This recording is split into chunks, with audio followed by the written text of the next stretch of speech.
This is the common practice known as littering. Almost everyone has done it in their lifetime and not thought it was that big of a deal. So how many of you have littered? Things kind of like this, right? This aluminum can. But how many of you actually knows how long it takes for this aluminum can to decompose? According to the Missouri Department of Transportation, it will take this can 200 to 500 years to decompose. This plastic jug right here will take about 1,000,000 years to decompose, and disposable diapers will take about 550 years to decompose. Every year when the snow melts, we see the results of littering in pretty clear detail. The gutters and curbs are garbage ridden, and there are plastic bags blowing across the road as we drive. However, this mess tends to dissipate as we progress towards the summer months. I really didn't see that process this year.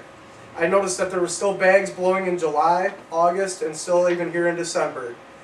I didn't see the environment get any less littered than when the snow melted the first time. Even my fishing spots were trashed with no care for the surrounding environment.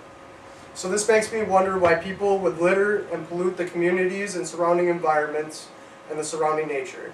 Some of the main reasons people litter are people are too lazy to dispose of the trash properly. People are more likely to throw trash where there is other trash. They just don't care, and they think others will pick it up after them.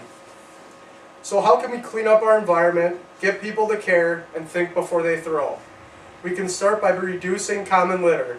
You can reuse plastic bags in your car as a garbage bag. This also makes it more convenient to dispose of your garbage without throwing it out the window. I also use them for garbage bags around my house. I break down my cardboard boxes and save them for storage and later packing. My dad crushes aluminum cans and bags them. He takes them to our local metal foundry a couple times a year and gets a small payment for the weight in aluminum. He actually gets a payment for his recycling. This company also pays you for other metals such as brass, tin, silver, and others. As for paper, I save any paper with a clear side for printing unimportant material off the computer or give it to kids to draw on. After it's used up, I throw it in my recycling bin. I believe recycling is a key concept while talking about littering because much of the litter and garbage we dispose of can be recycled and reused. Though there are not as many recycling bins as garbage cans, littering is still not the best option.